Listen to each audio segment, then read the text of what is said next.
All right. Thank you for bearing with me, viewers. It's as if the higher powers of YouTube wanted me to work on my ad-libbing skills today because I went to print out my script about 30 minutes ago and the printer wasn't working. So what I had to do was take pictures of the pages of the document that I had worked on for my script, but it's okay.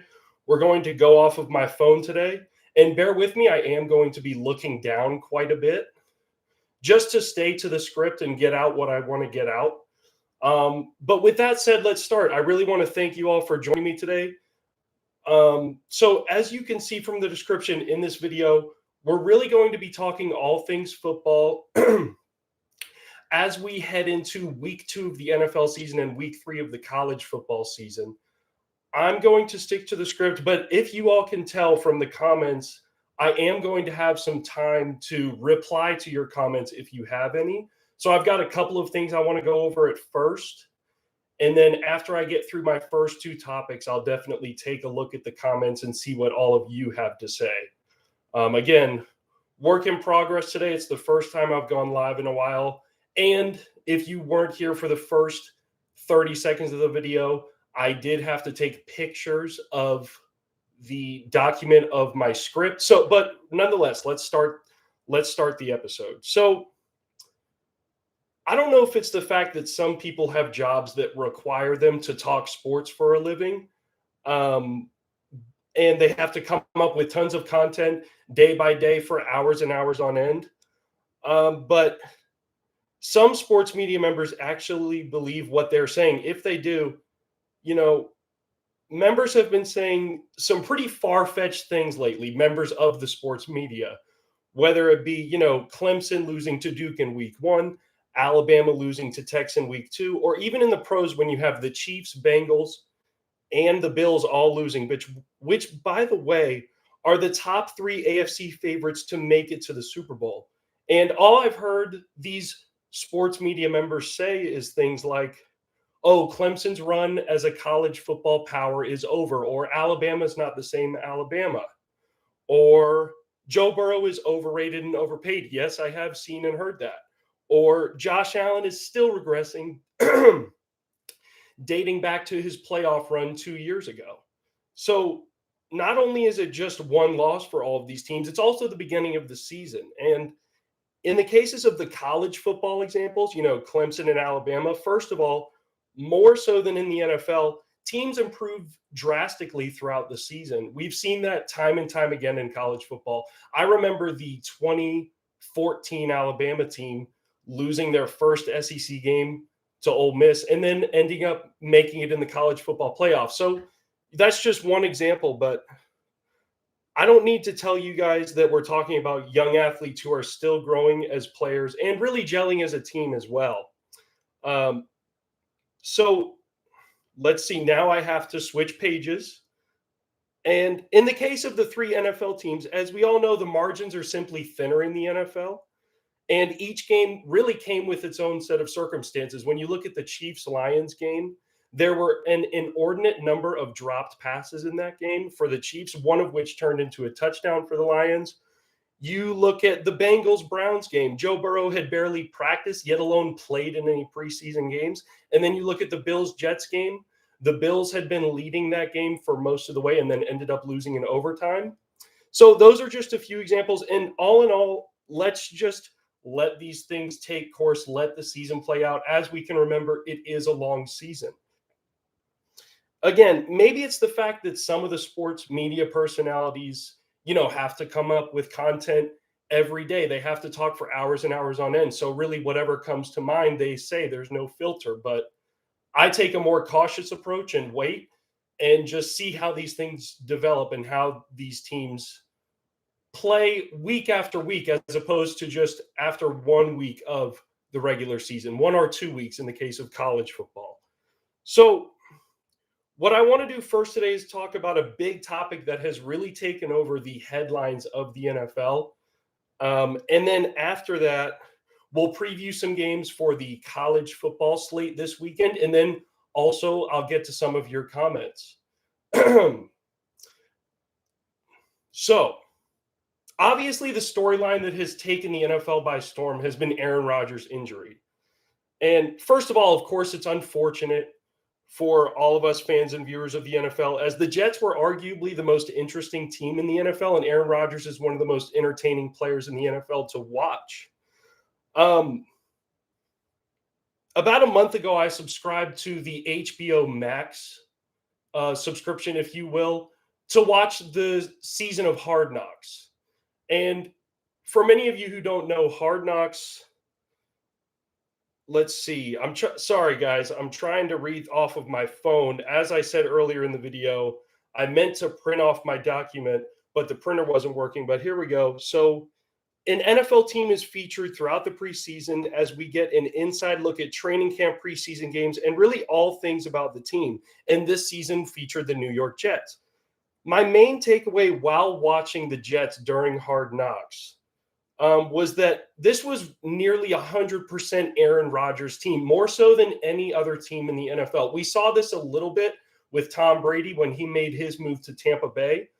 But, even whether it was the Jets defensive coordinator being mesmerized over Aaron Rodgers' throw to the back of the end zone during a team scrimmage, whether it was Garrett Wilson talking about how he remembers watching Aaron Rodgers as a kid, or whether it was Robert Saleh, talking about how the Jets are one of 6 to 8 teams in the NFL that actually have a shot of winning the Super Bowl. There was so much on Aaron's plate. That was my main takeaway after watching Hard Knocks, is that all eyes were on Aaron, not only from the camera crews for Hard Knocks following him around, but also his teammates on the Jets. The Jets even made their offensive coordinator hire based off of the fact that he was Aaron's previous coordinator in Green Bay. So I was excited to see Aaron transition to the final stage of his career, where he could really take almost complete control of a team, again, like we saw with Tom Brady in Tampa Bay, where he's got influence on play calling. Everyone's looking up to him. They're looking for him to be the leader. And before I say what I'm about to say, obviously no one wanted Aaron to go down and get hurt, and we all wanted to see what the Jets could do as a team this season. And I don't mean to be mean-spirited, but I feel as though this may need to be said. Maybe there was a bit of poetic justice for the Jets this season with Aaron getting hurt. And when you think about it, they are now stuck with the own choices that they've made over the past 2 or 3 years, whether it was drafting Mekhi Becton in the first round, whether it was drafting Zach Wilson in the first round a year later. In a way, it's almost better for the long term with the Jets when you think about it, because they get to really find out if those players they've invested that draft capital in are going to be real-time cornerstones for the franchise. Now, obviously, Zach Wilson has had a bad start. Mekhi Becton has dealt with injuries. My main point is that it hurts right now. Maybe in the long run, it could be better. But, that's what I've got to say about that. Again, guys, reading off the phone today, had some complications with the printer. Promise you that's the last time I'm going to say that. But I hope that wasn't too ill-willed or harsh about the Jets. But I feel like someone had to say it. And again, for the long term, this could be a good thing as they get to find out about their potential young cornerstone pieces, although most are not very high on Zach Wilson. All right. Now that we've got that out of the way, I want to take a look at some of the comments. Yeah, it was a rough week for Burrow. I didn't get to see too much of the game. I saw a few highlights where the Browns' defensive line was extremely disruptive, and it looked like he didn't have much time to throw. But nonetheless, they need to get some things sorted out. And the Bengals typically do that. With Zach Taylor last year, they got off to the 0-2 start, ended up making the playoffs, got all the way to the AFC Championship game again. So we'll see what happens with them. All right, so now that I've got that out of the way, I'm going to be previewing 3 games in this video, 3 college football games that are happening this weekend. I'm going to go backwards in a way, because I'm going to start with the night game between Florida and Tennessee. Then I'm going to work my way to the South Carolina Georgia game, and then the LSU Mississippi State game as I take a sip of water. All right, let's start with Tennessee at Florida. Again, guys, thanks for bearing with me. So I did a few things to get ready for this game. First of all, we know a little bit more about Florida than we do about Tennessee at the moment, since Florida opened with that game at Utah, whereas Tennessee played Virginia, which is probably one of the lower end Power 5 teams. We don't know for sure yet, but most likely. So Florida is a little more battle tested to me, even though they didn't have a great showing in that week 1 game. At least they know more about themselves as a team at this point, if you will. Second of all, I actually went back and watched the Florida Tennessee game from last year, which may seem a little counterintuitive to some of you, especially because neither of these teams had top end returning production from last year, if you will. So not a lot of players coming back, especially 2 new quarterbacks. But I really wanted to get a beat on each of the coaching staff's tendencies and ultimately what they want to do in this game and in this matchup. And, stop me if you've heard this before, but ultimately, in a way, there's a clash of styles offensively. Tennessee, very modern spread offense. Florida, a little more pre-snap motion here and there, condensed sets. But ultimately, I know, like I said in the Utah-Florida game, each of these programs and coaching staffs want to set up the run and run the ball. So that's why I said stop me if you've heard this before. But in this game, I'm looking to see which team can set up the run better for the latter half of the game. And don't worry, I've got more points. That was my first point in the Utah-Florida game. It just so happens to be my first point of this game between Tennessee and Florida. But even if you look at last year's game between these two teams, both quarterbacks, Hendon Hooker and Anthony Richardson, led the team in rushing. That is not likely to happen in this year's game between Graham Mertz and Joe Milton. So the other thing I'm looking for is which offensive line will protect the quarterback better, because Florida's offensive line didn't look great in week 1 after giving up 5 sacks. Tennessee's offensive line, we don't know much about, as I said, because they haven't gone up against higher level of competition yet. They are replacing some guys on the left side of the offensive line, Florida replacing more guys overall on the offensive line. But I always say this with college football, more so than the NFL, where you really know who you are as a team early on in the season in most cases, unless you have a bunch of young players. The position group or unit that improves most throughout the first couple of weeks in the season is the offensive line. I've seen it time and time again watching college football. You've got to let some of these units and these offensive lines gel a little bit, if you will. Take some time, and it helps when you get tested in big time games. So the other thing I'm looking for is who's going to stand out on the perimeter for both of these teams, who's going to go above and beyond the game plan and above the scheme and really make some plays on their own, because I have a feeling that it could be a hard-nosed physical game where maybe at times it's hard for both teams to move the ball. Who's going to get some yards after the catch? Who's going to make a tough contested catch? Tennessee's replacing Jalen Hyatt. Florida has some young guys like Marcus Burke and Caleb Douglas. So that's the other aspect or factor of the game that I'm looking into. Ultimately, I am not trying to fall on the sword here because I picked Florida in week 1. I am picking them to cover the spread here of 6.5. Again, I just think it's a desperate spot for them. Billy Napier at home, already with a loss on the schedule, just a feisty competitive group, really looking to get their first big win of the season, payback from last year. And I've said this about the SEC East. I think you're going to see, Florida beats Tennessee, and then Tennessee goes and beats someone else, and then South Carolina goes and beats that team. So it could be a bit of a jumbled mess outside of Georgia, who's obviously at the top. But that's what I see for this game. I'll go over the 3 points again. Obviously, who's going to better protect the passer? Which offensive line is going to be better in pass protection? As there will be some obvious passing situations and passing downs in this game. which skill position players for either team are going to step up and really make some plays down the field, whether it be after the catch or making contested catches. And then my final point is, which team is going to be able to set up the run better by passing early on in the game? Again, in the SEC, it's hard to just line up and run the ball in the first quarter. They're looking to stop the run. They're not going to make it easy on you. So, all right, that does it for that game. Now I want to move to South Carolina, Georgia, which is interesting.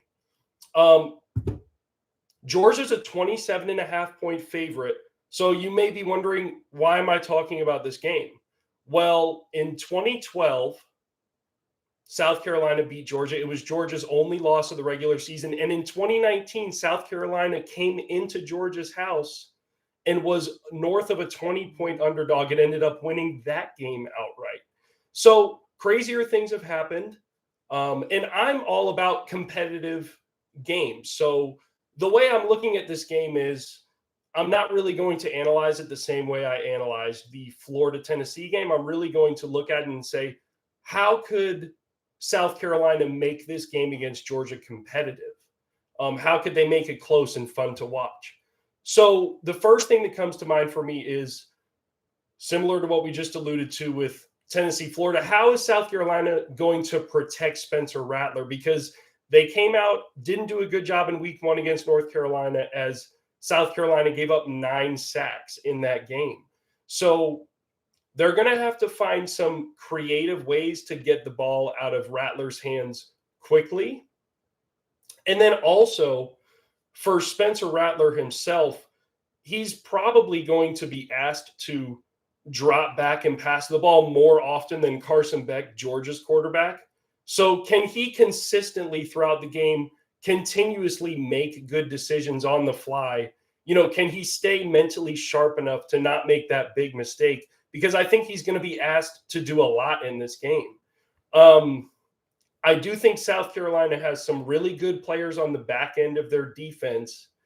Can they make some splash plays, a couple of turnovers here and there? As far as Georgia goes, they're just going to have to do their job and execute. They're going to try to stick to their game plan, be a balanced offense, and try to attack South Carolina's offensive line by way of disruption. I just see a world in which it's an SEC game. Let's remember, Georgia went to Missouri last year, won by 4 points. There have been close games that aren't supposed to be close.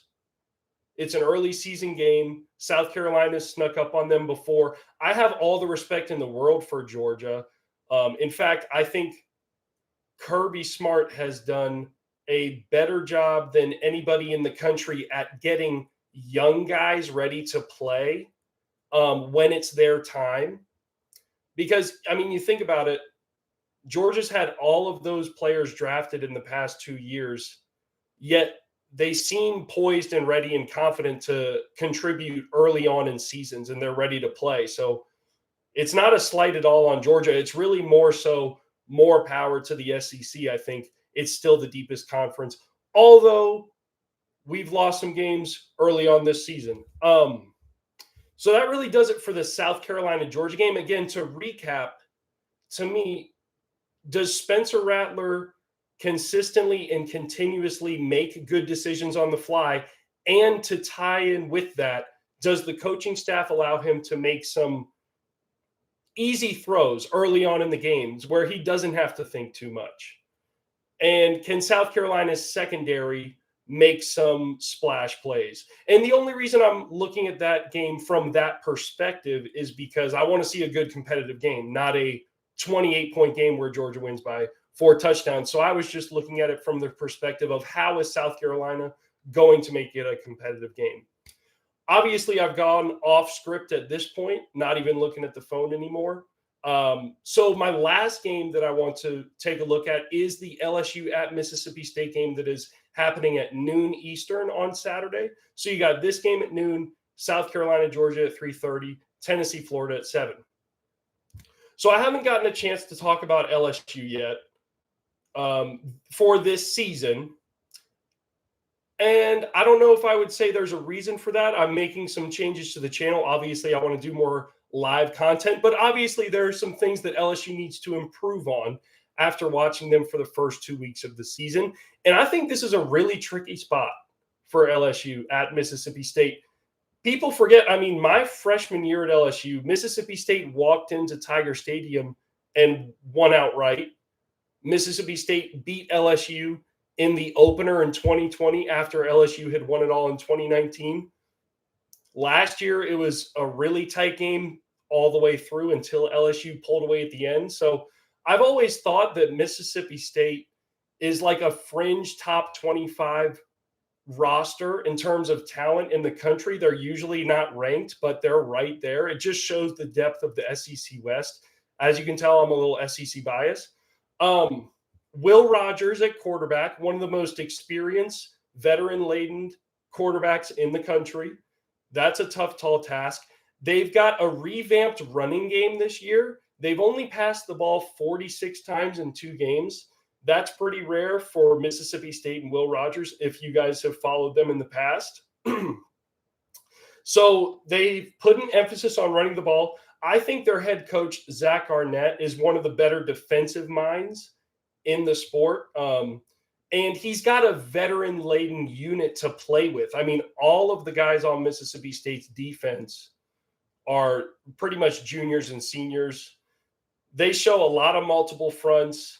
They show you a lot of things before the snap that they change it post-snap. So I think the key for LSU in this game is really trusting their offensive game plan and going with it, because you may see one thing before the snap, see something different after the snap. Either way, you've got to execute your offense at a high level, regardless of what the defense could be showing you.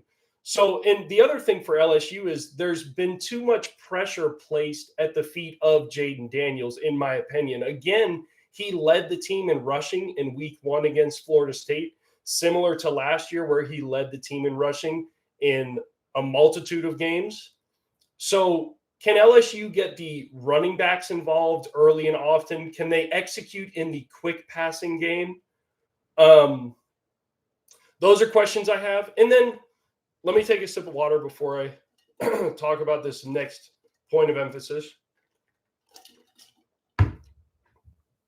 There's been some talk about how LSU has been using Harold Perkins and how they used him against Florida State, and the fact that he dropped back into pass coverage however many times against Florida State. He doesn't have any tackles for loss this year. All I would say about that is that I believe there's this public perception that Harold Perkins is a different type of player than he really is. Obviously, had a ton of sacks last year, was very disruptive, had a bunch of tackles for loss. But if you look at him as a body type, he really is a true linebacker. So I don't think you can ask him to play on the edge down after down after down. In obvious passing situations, you want one of your best pass rushers to be rushing the passer. But I think it's okay if early in the season, LSU says, we want to get Harold used to playing a certain way. We want to help him transition to a bit more of this linebacker, stand-up linebacker position, whether it be inside or weak side, whatever the case may be. You're going to see more of him rushing the passer. I just understand where the coaching staff adjustments came in, if you will, from last year to this year.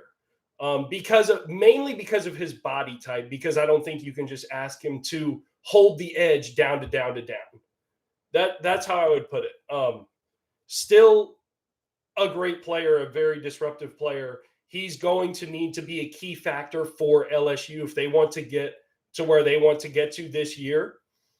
But that would be my explanation for the way that Harold Perkins has been used so far this season. Sorry, I went off on a bit of a tangent there. But as for the LSU Mississippi State game, right now the line is LSU minus 9.5. I do think it's too big.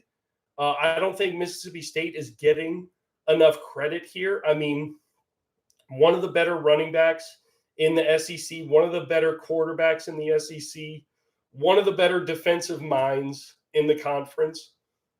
So on the road, that's a tough ask.